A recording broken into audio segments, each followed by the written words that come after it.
আসসালামু আলাইকুম। আপনারা সবাই কেমন আছেন?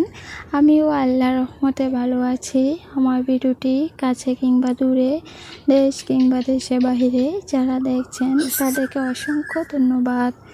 এদিকে পটল ভাজি করে নিচ্ছি। আসলে পটলের তরকারি খাওয়া যায় না, তো ভাবলাম যে পটল ভাজি করে নিই, সবাই মজা করে খাবে। এদিকে হচ্ছে লাউয়ের সিল্কা আলু দিয়ে ভাজি করছি। আমার কাছে লাউয়ের থেকে লাউয়ের সিল্কাই বেশি ভালো লাগে খেতে। আমার ভিডিওটি যদি ইউটিউব চ্যানেল থেকে দেখে থাকেন, প্লিজ সাবস্ক্রাইব করে পাশে থাকবেন। আর পুরাতন আপু ভাইদেরকে অসংখ্য ধন্যবাদ।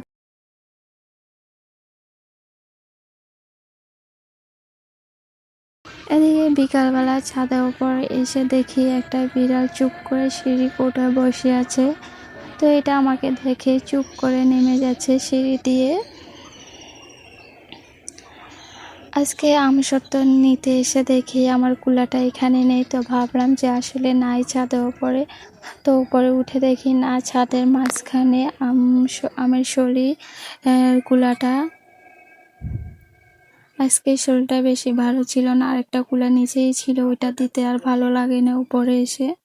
এটা হচ্ছে আমার শাশুড়ি মার হাতে দিয়েছি কুলাটা ছাদের উপরে। দিকে দেখি সরষার রোদের উপর দিয়ে সে মাছ ছড়াইয়া ভালো করে শুকায় নিবে, তার জন্য আর কি।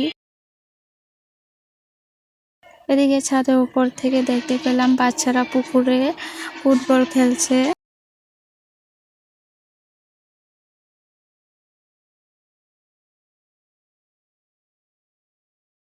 তো এখন আমি সরিষাগুলাও উঠাই নিব। অনেকগুলা সরিষা, লাল সরিষা, খুবই সুন্দর শুকিয়েছে। তো আমি হাত দিয়ে ধরে ধরে দেখছি আসলে কি ভালো করে শুকাইছে কিনা।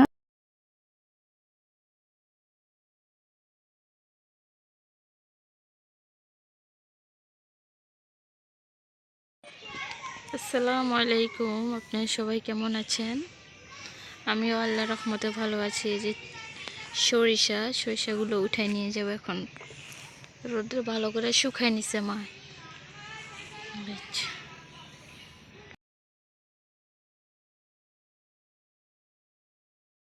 এদিকে সরষা উঠাইয়া চলে আসলাম ছাদের নিচে, মানে ছাদের থেকে নিচে চলে আসলাম। দাঁড়িয়ে দাঁড়িয়ে আমরা বাচ্চাদের খেলা দেখছি। শিফা মার আমি বসে বসে, ও বলতেছে যে আম্মু আমি ফুটবল খেলবো। আসলে ও ছোট মানুষ, বুঝে না। তো আমি বলতেছিলাম মা তুমি খেলতে পারবে না, এগুলো হচ্ছে ছেলেরা খেলে, মেয়েরা বসে বসে দেখে খেলা। তোমার উপরে বল পড়লে তুমি ব্যথা পাবা অনেক। তো ওকে বুঝিয়ে সুঝিয়ে রেখেছি আমার সাথে। এদিকে আমি দেখতেছিলাম আমাদের কাঁঠাল গাছে কতগুলা কাঁঠাল ধরেছে। মাশাআল্লাহ মাশাআল্লাহ, খুব সুন্দর কাঁঠাল হচ্ছে। এদিকে জবা গাছেও একটা ফুল ফুটে আছে, আসলে জবা ফুলগুলা ঝরে যাচ্ছে। এদিকে হাঁসগুলাকে খেতে দিয়েছি, আমার দুইটা মহিলা হাঁস আর একটা বেটা হাঁস। দুইটা হাঁস খাচ্ছে আর একটা আসে না, তার জন্য দুইটাকে আটকিয়ে খাওয়াচ্ছি আদার। আজকের ব্লগ ভিডিওটি আপনাদের কাছে কেমন লেগেছে সবাই কমেন্টের মাধ্যমে জানাবেন। আজকের ভিডিও এই পর্যন্তই। আল্লাহ হাফেজ।